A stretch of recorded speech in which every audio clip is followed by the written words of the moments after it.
السلام عليكم ورحمة الله وبركاته. الحمد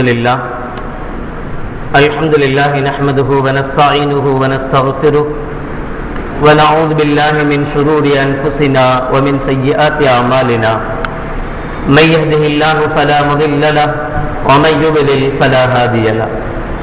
ونشهد أن لا إله إلا الله وحده لا شريك له ونشهد أن محمدا عبده ورسوله. اللهم صل على سيدنا ومولانا محمد طب القلوب ودوائها وعافية الأبدان وشفائها ونور الأبصار وضيائها وعلى آله وصحبه وسلم. أما بعد فقد قال الله تعالى في القرآن العظيم والفرقان المجيد: أعوذ بالله من الشيطان الرجيم. بسم الله الرحمن الرحيم. يا أيها الذين آمنوا كتب عليكم الصيام كما كتب على الذين من قبلكم لعلكم تتقون. قال النبي صلى الله عليه وسلم: من لا يرحم الناس لا يرحمهم الله تعالى، أو كما قال عليه الصلاة والسلام. صدق الله العظيم وصدق رسوله النبي الكريم. سبحانك لا علم لنا إلا ما علمتنا إنك أنت العليم الحكيم. رب اشرح لي صدري ويسر لي أمري واحلل عقدة من لساني يفقهوا قولي. புகழ் அனைத்தும் அல்லாஹ் ஒருவனுக்கே உரித்தாகட்டுமாக. ஸலாத் என்னும் கருணையும் சலாம் என்னும் ஈடேற்றமும் ஈருலக சர்தார் எம்பெருமானார் ரசூலே கரீம் ஸல்லல்லாஹு அலைஹி வஸல்லம் அவர்கள் மீதும் அவர்களுடைய அடிச்சுவடுகளை கடுகளவும் பிசகாது வாழ்ந்து வந்த உத்தம சத்திய சஹாபாக்கள், தாபிஈன்கள், தபா தாபிஈன்கள், நபிமார்கள், வலிமார்கள், ஷஹீதுகள் மற்றும் நம் அனைவர்கள் மீதும் ஏனைய இஸ்லாமியர்கள் மீதும் என்றென்றும் நிலவட்டுமாக. ஆமீன். பெரும்பிற்கும் பெரும் மதிப்பிற்கும் உரிய பெரியோர்களே, அல்லாஹ்வின் நல்லடியார்களே, அல்லாஹ் ஜல்ல ஷானஹு வ தஆலாவின் மாபெரும் கிருபையினால் புனித ரமலான் மாதத்தை அடைந்து அதன் முதல் ஜும்ஆவிலே ஒன்று கூடியிருக்கிறோம். அல்ஹம்துலில்லாஹ். உலகம் முழுக்க 180 கோடி மக்கள் அல்லாஹ்வுடைய மிக பெரும் கிருபையினால் தற்போது நோன்பு நோற்றிருக்கிறோம். மிகப்பெரிய ஒரு சமத்துவத்தையும் சமரசத்தையும் இந்த நோன்பின் மூலமாக அல்லாஹ் ஜல்ல ஷானஹு வ தஆலா உலக மக்களுக்கு எடுத்துச் சொல்கிறார். சாதாரணமாக எத்தனையோ மதங்களில் நோன்பு என்பது, விரதம் என்பது கடைபிடிக்கப்படுவதை பார்க்கத்தான் செய்கிறோம். இந்து மதத்தை பொறுத்தவரை விரதம் என்பதற்கு நாளோ நேரமோ கணக்கே இல்லை. நினைத்த நேரமெல்லாம் விரதம் விரதம் விரதம் என்கிற நிலை இருக்கிறது. கிறிஸ்துவர்களை எடுத்துக்கொண்டோமே ஆனால் டிசம்பர் மாதத்தில் 40 நாட்கள் விரதம் இருக்கக்கூடிய பழக்கம் இருக்கிறது. ஆனால் அந்த விரதங்கள் எல்லாம் ஒரு சரியான நெறிமுறைகளுக்கு உட்பட்ட விரதங்களாக நிச்சயமாக இருப்பதில்லை. எல்லா விரதங்களிலேயும் கண்டிப்பாக அந்த இனத்தை, மதத்தை சார்ந்தவர்கள் அந்த நாட்களில் விரதம் இருந்தாக வேண்டும் என்கிற கண்டிப்பு கூட கிடையாது. விருப்பப்படுபவர்கள் இருக்கலாம், கடவுளுடைய அருள் வேண்டக்கூடியவர்கள் இருக்கலாம் என்கிற நிலைப்பாடுதான். ஆனால் இஸ்லாத்தை பொறுத்தவரை இந்த ரமலான் மாதத்தில் 30 நாட்களும் நோன்பிருக்க வேண்டும் என்கிற இந்த விதியை அல்லாஹ் ஜல்ல ஷானஹு வ தஆலா எந்த நாட்டு வித்தியாசமின்றி, மொழி வித்தியாசமின்றி, இன பாகுபாடுகளின்றி எல்லோருக்கும் அல்லாஹ் ஜல்ல ஷானஹு வ தஆலா ஒரே சட்டமாகத்தான் விதித்திருக்கிறார். எல்லோருக்கும் ஒரே விதமான கட்டளைகளைத்தான் அல்லாஹ் ஜல்ல ஷானஹு வ தஆலா தந்திருக்கிறார். அது யார் ஆக்கில் பாலிகாக, புத்தி உள்ள வயதுக்கு வந்த ஆண் பெண்களாக இருக்கிறார்களோ அவர்கள் மீது கடமை, எல்லோருக்கும் கடமை. எந்த நாட்டுக்கு சென்றாலும் நோன்பினுடைய நேரம் என்பது சூரியனுடைய உதயத்திலிருந்து சூரியன் மறையும் வரை என்கிற நிலைப்பாடுதான் எந்த நாட்டுக்கு சென்றாலும் இந்த நோன்பினுடைய காலகட்டம். அது எத்தனை மணி நேரங்களாக இருந்தாலும் சரி, நோன்பினுடைய காலகட்டம் என்பது சூரிய உதயத்தையும் சூரிய அஸ்தமனத்தையும் இடைப்பட்ட காலங்கள் தான். இந்த காலத்தை தான் எல்லா நாட்டவர்களும் ஏற்றிருக்கிறார்கள், எல்லா நாட்டவர்களும் ஏற்றிருக்க வேண்டும் என்பது இஸ்லாத்தினுடைய நெறிமுறை. இப்படி ஒவ்வொன்றையும் நாம் பார்க்கும் போது ஒரு சிலர் நோன்பு நோக்கிறார்கள், திடவ உணவுகள் சாப்பிடக்கூடாது, கெட்டியான உணவுகள் சாப்பிடக்கூடாது, தண்ணியான ஆகாரங்கள் சாப்பிட்டுக்கலாம், தண்ணி குடிக்கலாம், ஜூஸ் குடிக்கலாம், அதெல்லாம் நோன்பை முறிக்காது. நல்ல கட்டியான உணவுகள் சாப்பிட்டா மட்டும், சோறு சாப்பிட்டா, உப்புமா சாப்பிட்டா இப்ப மட்டும்தான் நோன்பு முறியும், விரதம் முறியும் என்கிற ஒரு சிலருடைய நோன்புகள் இருக்கிறது, விரதங்கள் இருக்கிறது. இன்னும் சிலர் விரதம் இருப்பார்கள், கவிச்சு சாப்பிடக்கூடாது, காய்கறி எல்லாம் சாப்பிடலாம். காய்கறி எல்லாம் சாப்பிட்டா அந்த விரதங்கள் என்ன செய்யாது, முறியாது. கறியோ மீனோ முட்டையோ சாப்பிட்டா அந்த விரதங்கள் முறிந்து போய்விடும். இப்படி எவ்வளவோ விரதங்கள் உலகத்தில் இருக்கிற போது இஸ்லாம் காட்டுகிற இந்த விரதம் இருக்கிறது, இஸ்லாம் காட்டுகிற இந்த நோன்பு இருக்கிறது, சாதாரணமாக எல்லோராலும் கடைபிடிக்கப்பட வேண்டிய, எல்லா மக்களுக்கும் ஒரே விதமான சட்டங்கள் அடங்கிய அழகான ஒரு நெறிமுறையை இஸ்லாம் நமக்கு தந்திருக்கிறது. அது மட்டுமின்றி இது அல்லாஹ் விதித்த கடமை, இறைவனுடைய கட்டளை. நோன்பு வைக்க வேண்டும் என்கிற கட்டளை அல்லாஹ்விடமிருந்து வந்திருக்கிறது, நாம் நோன்பு நோக்கிறோம் என்பது மட்டுமின்றி இந்த நோன்பினுடைய மிக முக்கியமான குறிக்கோளாக பிறருடைய கஷ்டத்தை உணர்தல், பிறருடைய பசியை உணர்தல். அடுத்தவருக்கும் பசித்தால் இப்படித்தான் இருக்கும் என்பதை நாம் உணர்ந்து கொள்வோமேயானால் பசிக்கிறவனுடைய பசியை பற்றி நமக்கு அர்த்தம் புரியும். அவன் பசிக்குதுன்னு வந்து நம்மள்ட்ட யாசகம் கேட்டால் அந்த பசி எப்படி இருக்கும் என்பது நமக்கு தெரியும், எப்போது அதை நாம் உணர்ந்திருக்கிற போது. இல்லையானால் பசியிலிருந்து நமக்கு தெரியவே தெரியாது. வசதியான குடும்பத்தில் பிறந்தவர், எப்போதும் சாப்பிட்டுக்கிட்டே இருக்கிறவர், அவருக்கு பசினா என்னன்னே தெரியாது என்றால் அவருக்கு பசியினுடைய அருமையே புரியாது, பிறருடைய கஷ்டங்களின் அருமை புரியாமலேயே போய்விடும். அல்லாஹ் ஜல்ல ஷானஹு வ தஆலா இப்படி ஒரு நிலையை ஏற்படுத்தினால் எல்லோரும் பிறருடைய கஷ்டங்களை அனுபவிக்க வேண்டும், அவர்கள் படுகிற கஷ்டங்கள் என்ன என்பதை உணர வேண்டும், தெரிய வேண்டும்.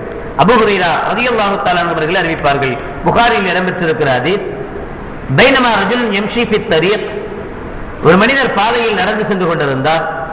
பக்கத்து இஷ்டத்த அலைகில் அத்துஷு, அவருக்கு தாகம் ஏற்பட்டது. ஃபவஜத பிஹ்ரன், அங்கு ஒரு கிணறு இருந்தது. ஃபநஸல பிஹா, அந்த கிணற்றுக்குள் இறங்கி ஃபஷரிப, தண்ணீரை குடித்தார். இறங்குற மாதிரியான கிணறாக இருந்திருக்கும், அவர் இறங்குறதுக்கு தெரிந்தவராக இருந்திருப்பார், எனவே இறங்கி தண்ணீர் குடித்தார். சும்ம ஹரஜ, தண்ணீரை குடிச்சிட்டு வெளியே வந்துட்டார்.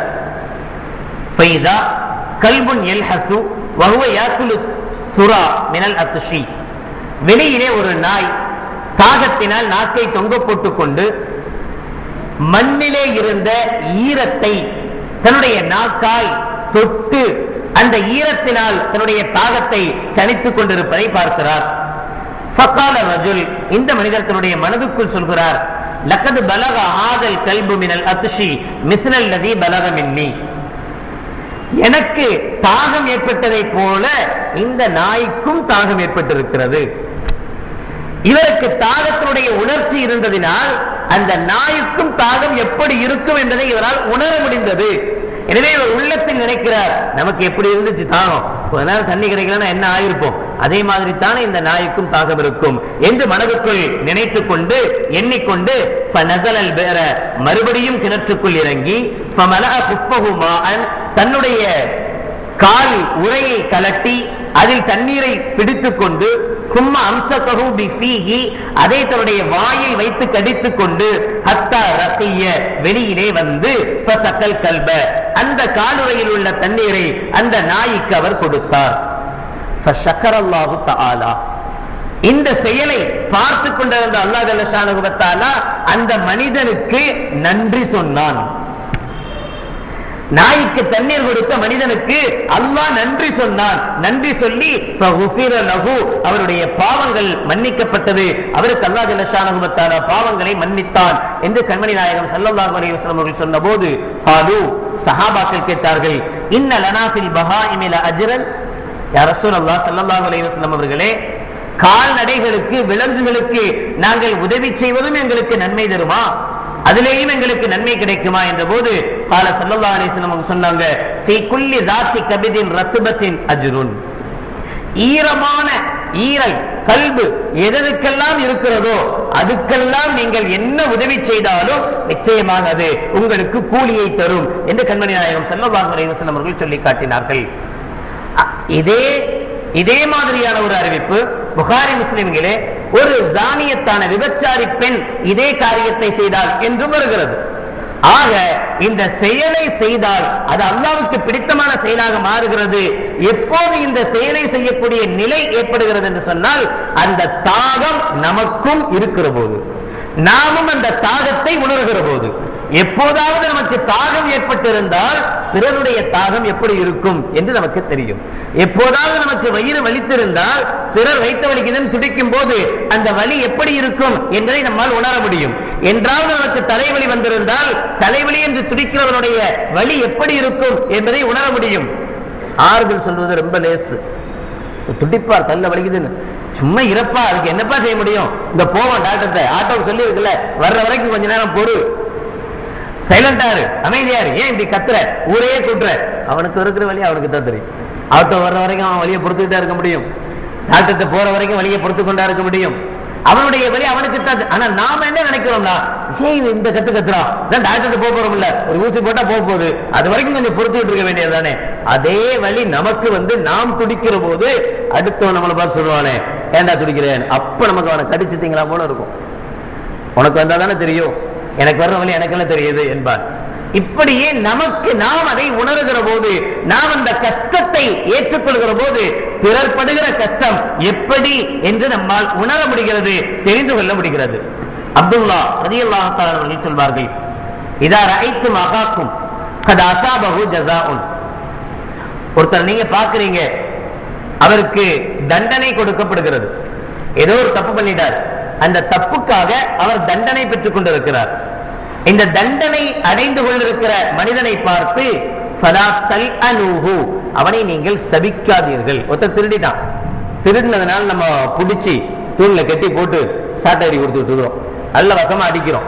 நம்ம அந்த வழியா வந்தோம், பார்த்தோம், என்னங்க ஏன் எல்லாரும் போட்டு அடிக்கிறாங்க, திருடிட்டான், பட்ட பகல்ல திருடிட்டான், நைட்ட திருந்தா பரவாயில்லங்கிற மாதிரி பட்ட பகல்ல திருடிட்டான், அவனை வச்சு அடிக்கிறோம் அப்படின்னு கேட்ட உடனே நாம தப்பாவி இப்படியா செஞ்சுட்டான், அசமா போனவன், என்ன அவன் என்ன செய்வான், யதார்த்தமா தப்பு செஞ்சு ஒருத்தன் தண்டனை அனுபவிக்கிறான் என்றால் அவனை திட்டுவதுதான் வளமை, சாதாரணமாக அதைத்தான் செய்வோம்.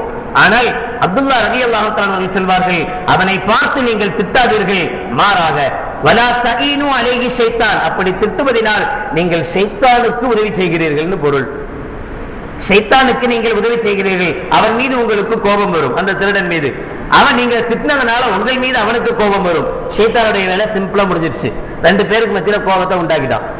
எனவே வலா தஈனு அலைஹி ஷைத்தான், இந்த விஷயத்தில் ஷைத்தானுக்கு நீங்கள் உதவி செய்யாதீர்கள், வலாக்கின் மாறாக கூலு, நீங்கள் அந்த தவறு செய்தவர் தண்டனை அனுபவித்துக் கொண்டிருக்கிற மனிதனை பார்த்து சொல்லுங்கள், அல்லாஹும் மர்ஹம்ஹு, யா அல்லாஹ் இவனுக்கு நீ ரஹ்மத்து செய்வாயாக, அல்லாஹும்ம துப் அலைஹி, யா அல்லாஹ் அவன் செய்த பாவத்தை நீ மன்னிப்பாயாக என்று அவனுக்காக நீங்கள் அல்லாஹ்விடத்திலே கையேந்துங்கள் என்று சொல்லி காட்டுவார்கள்.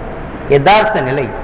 நாம் ஏதாவது ஒரு சந்தர்ப்பங்களிலே அகப்பட்டுக் கொள்கிற போது, செய்யாத தவறுகளுக்கு தண்டனை அனுபவிக்கிற போது யாருக்குமே தெரியாது நாம இந்த தப்பை செய்யலன்னு. எல்லாருமே என்ன செய்வாங்க, தப்பு செஞ்சா அதனால தண்டனை அனுபவிக்கிறோம் அப்படின்னா திட்டுவாங்க. ஆனா நாம் தப்பே செய்யல, வசமா மாட்டிக்கிட்டதுனால தண்டனை அனுபவித்துக் கொண்டிருக்கிறோம் என்பது மாட்டினவனுக்கு மட்டும்தான் தெரியும். ஆனால் அவனையும் சபிக்கிற ஒரு கூட்டம் இருக்கத்தான் செய்யும். எனவே அல்லாஹ்விடத்தில் கரம் ஏந்தியா, அல்லாஹ் பாவம் ஏதோ தப்புல செஞ்சிருப்பான் போல தெரியுது, இவனுடைய பாவங்களை மன்னிச்சிரு, அவனுக்கு நீ ஹிதாயத்தை கொடு, அவனுக்கு நீ நேர்வழியை கொடு என்று அவனை பார்த்து நீங்கள் துஆ செய்யுங்கள் என்று சொல்லி காட்டுவார்கள். பெருமானா ஸல்லல்லாஹு அலைஹி வஸல்லம் சொல்வார்கள், முஸ்லிமுடைய 2586வது ஹதீஸாக பதியப்பட்டிருக்கும், எம்பகீலில் முஸ்லிமீன ஐயகூனு பைனஹும் பிநஸீஹத்தி பாதிஹிம் பஅல்லாஹ். ஒவ்வொரு முஸ்லிம்களும் சிலர்களுக்கு உபதேசம் செய்பவர்களாக, நற்காரியங்கள் செய்பவர்களாகவே நீங்கள் இருக்க வேண்டும். வத்தராஹுமுஹும் பைனஹும் கமஸலில் உதுவி மினல் ஜஸதி, நீங்கள் ஒருவருக்கு ஒருவர் உங்களுக்கு மத்தியிலே நீங்கள் இரக்கம் காட்டுபவர்களாகவே நீங்கள் இருக்க வேண்டும், இரக்கம் உள்ளவர்களாகவே இருக்க வேண்டும். எப்படி? உடலில் உள்ள ஒரு உறுப்பை போல. இதஸ்தகா பாபஹு ததாஅல் ஜஸத குல்லஹு பிஸ்ஸஹரி ஹத்தா யذهبல் அலம மின் ذلكல் உது. உடலினுடைய ஒரு உறுப்பிலே வேதனை ஏற்பட்டால், வலி ஏற்பட்டால் ஒட்டுமொத்த உடலுடைய உறுப்புகளும் அந்த வலியை பகிர்ந்து கொள்கிறது. காலில் தான் அடிபட்டுச்சு, தலை விண்ணு திறக்குது, காலில் தான் அடிபட்டுச்சு, உடம்பெல்லாம் வலிக்குது.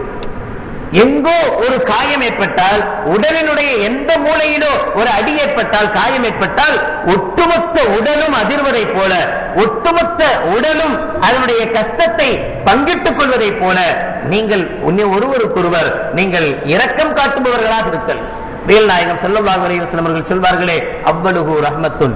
இதனுடைய ஆரம்ப பகுதி ரமதானுடைய ஆரம்ப 10 தினங்கள் ரஹ்மத்துடைய 10 தினங்களாக இருக்கிறது, அருள் பாலிக்கக்கூடிய 10 தினங்களாக இருக்கிறது என்றால் அல்லாஹ்வுடைய அருள் நமக்கு கிடைக்கிறது.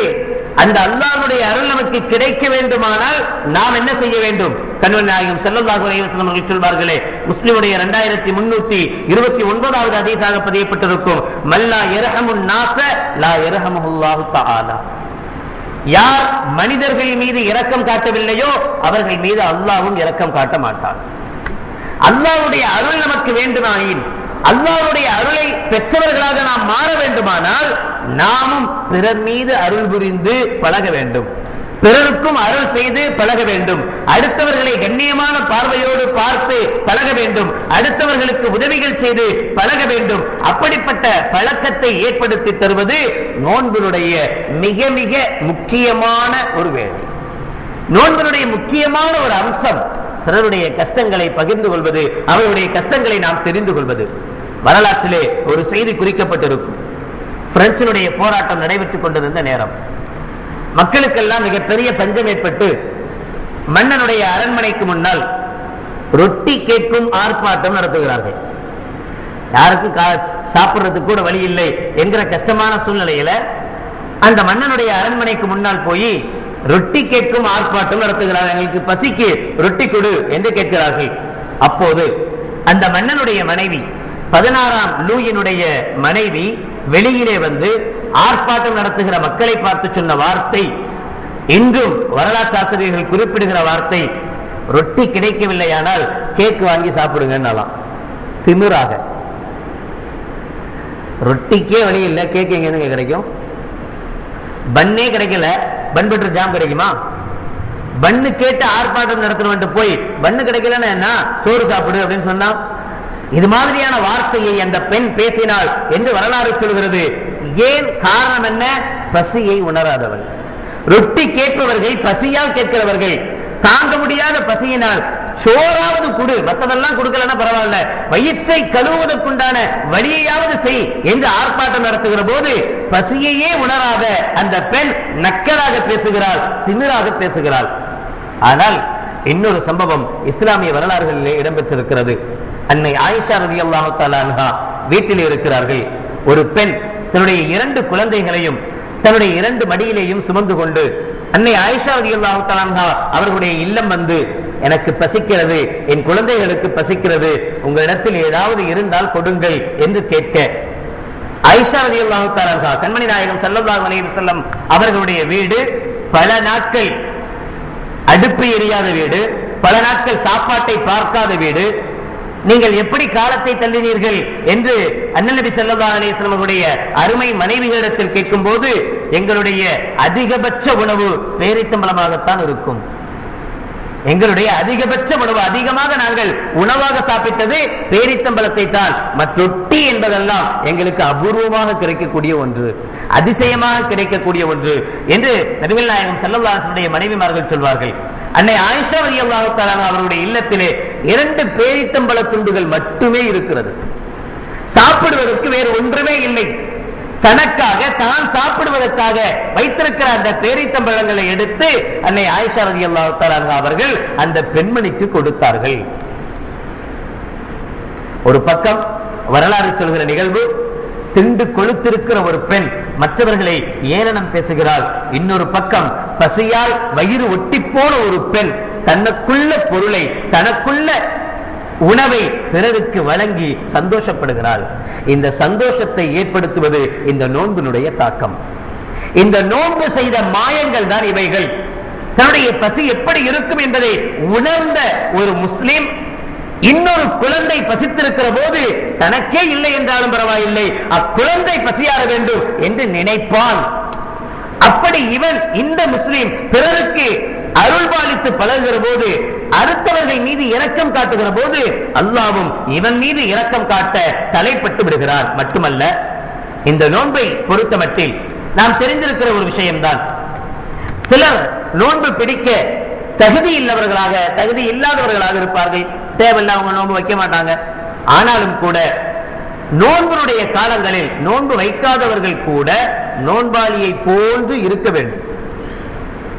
சாதாரணமாக வெளியிலே எப்போது நான் கடையில் டீ குடிக்கிற மாதிரியோ அல்லது மற்ற பொருட்கள் சாப்பிடுவதை போலவோ வெளிப்படையாக சாப்பிடுவது தவறு. மிகப்பெரிய அல்லாஹ்வுடைய கோபத்துக்கு ஆளாக வேண்டிய சந்தர்ப்பங்கள் ஏற்படும். நோன்பு பிடிக்க தேவையில்லை என்று மார்க்கத்தால் அனுமதிக்கப்பட்ட ஒரு மனிதன் கூட பொது இடங்களில் பொது ஸ்தாபனங்களில் நின்று கொண்டு மற்ற நோன்பாளிகளுக்கு இடையூறு தரும் விதத்திலே உண்ணுவது பருகுவது போன்றவைகள் தடை செய்யப்பட்ட ஒன்றுதான். பல நாடுகளை பொறுத்தவரை இது சட்டங்களாக ஏற்றப்பட்டிருக்கிறது. எகிப்தில் 2009 ஆண்டு அஸ்வான் என்கிற மாநிலத்தில் 155 பேர் பகிரங்கமாக சாப்பிட்டதற்காக கைது செய்யப்பட்டிருக்கிறார்கள்.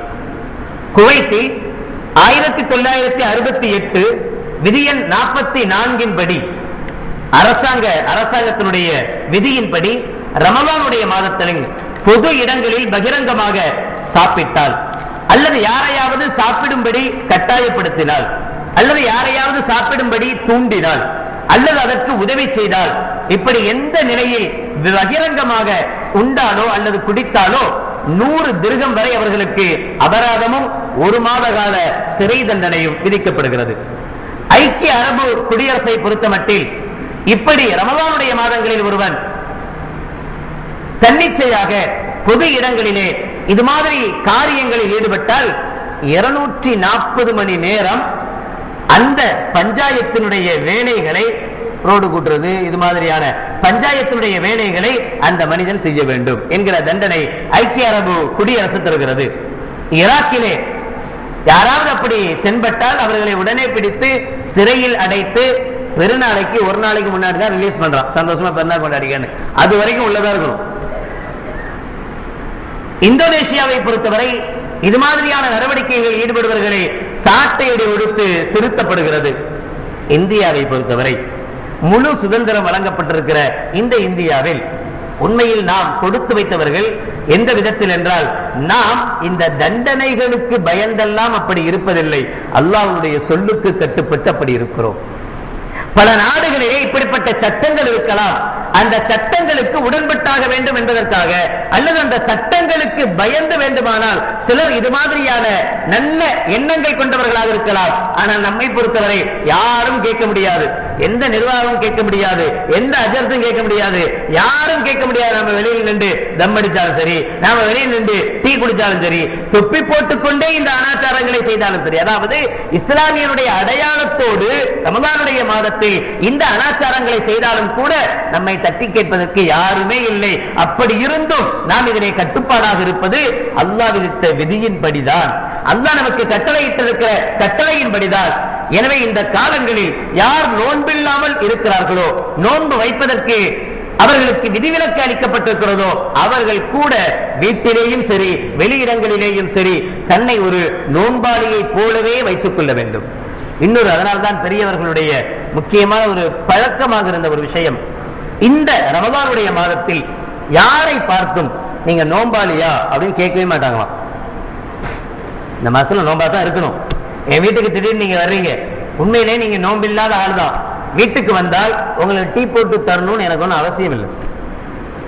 மற்ற காலங்களில் வந்தா டீ தருவேன், ஜூஸ் தருவேன், ஏதாவது தரலாம். ஆனா நோம்புடைய மாதங்களில் சாப்பிடக்கூடிய நேரங்களில் வந்தாலும் கூட என்ன செய்ய வேண்டிய அவசியம் இல்லை.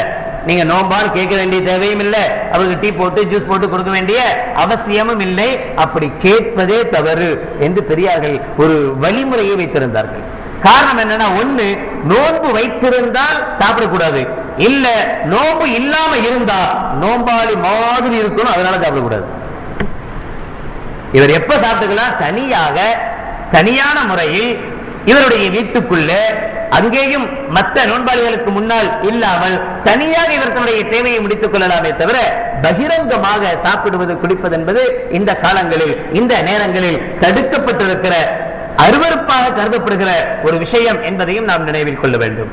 நோன்பு அல்லாஹ்வுடைய இணக்கத்தை பெற்றுத்தர வல்லது. சாதாரணமான ஒரு இபாதத் அல்ல இது.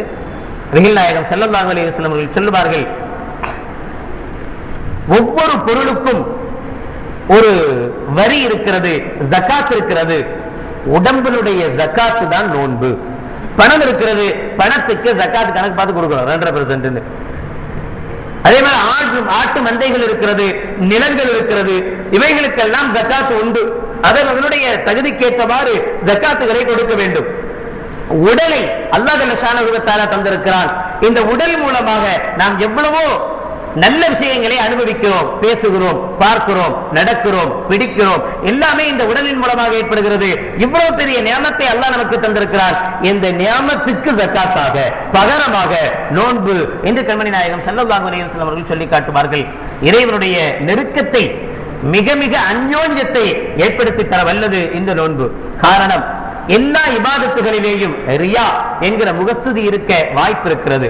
தொழுகை அல்லாஹ் அக்பர் என்று தக்பீர் கட்டிவிட்டு யாரோ நம்மை பார்க்கிறார் என்பதற்காக நீண்ட நேரம் நிலையிலேயே நம்மால் நிற்க முடியும். நீண்ட நேரம் சஜிதாவிலேயே நாம் நிற்கலாம். யாராவது நம்மை பார்க்கிறார் என்பதற்காக 2 ரக்காத் தொழ வேண்டிய தொழுகையை 4 ரக்காத்தாக நாம் கூட்டிக் கொள்ளலாம். இதிலெல்லாம் முகஸ்துதி ஏற்பட வாய்ப்பு இருக்கிறது. ஆனால் நோன்பை பொறுத்த மட்டில் முகஸ்துதிக்கு வாய்ப்பே இல்லை. ஏன் அப்படின்னா, ஒரு நோன்பாளி அவர் சொல்லிதான் அவர் நோன்பாளி நமக்கு தெரியும். வேற எந்த அடையாளத்தை வச்சு அவர் நோன்பாளி நம்ம சொல்ல முடியாது. ஒரு தொழுகையாளிய இவர் தொழுகையாளியின் அடையாளத்தை வச்சு சொல்லலாம். எப்படி? தக்பீர் கட்டிட்டு நிற்கிறாரு, ருக்கூல இருக்கிறாரு, சஜிதால இருக்கிறாரு, இப்ப பார்த்து சொல்லலாம் இவர் தொழுகையாளி, தொழுகிட்டு இருக்கிறாரு அப்படின்னு சொல்ல முடியும். ஒருத்தர் இஹ்ராம் துணி எல்லாம் கட்டிட்டு ரெடியா நிற்கிறார், இவர் உம்ராவுக்கோ ஹஜ்ஜுக்கோ போகக்கூடியவர் என்ற அடையாளத்தை வைத்து இனம் காண முடியும். ஆனால் நோன்பாளியை எந்த அடையாளத்தை கொண்டும் இனம் காண முடியாது.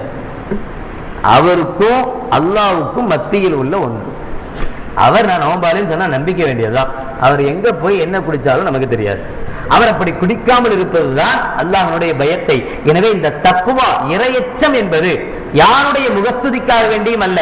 அவர் அப்படி சொல்லணும், இவர் அப்படி சொல்லணும், உலகம் எப்படி சொல்லணும் என்ற எதற்காக வேண்டியும் இல்லாமல் அல்லாஹ்வுக்காக என்று செய்யக்கூடிய மிக உன்னதமான காரியம் நோன்பு. அல்லாஹ் ஜல்ல ஷானஹு வ தஆலா அந்த நோன்பு மாதத்தை அடையக்கூடிய பாக்கியத்தை நமக்கு தந்திருக்கிறார். இந்த ரமலான் மாதத்தை முழுமையாக அடைந்து இதிலே நல்லமல்கள் செய்த நல்லவர்கள் கூட்டத்தில் உங்களையும் என்னையும் அனைத்து முஸ்லிம்களையும் அல்லாஹ் ஜல்ல ஷானஹு வ தஆலா ஆக்கி தந்தல் புரிவானாக. வாஹிர் தஅவானா அல்ஹம்துலில்லாஹி ரப்பில் ஆலமீன். அஸ்ஸலாமு அலைக்கும் வரஹ்மத்துல்லாஹி வபரகாத்துஹு.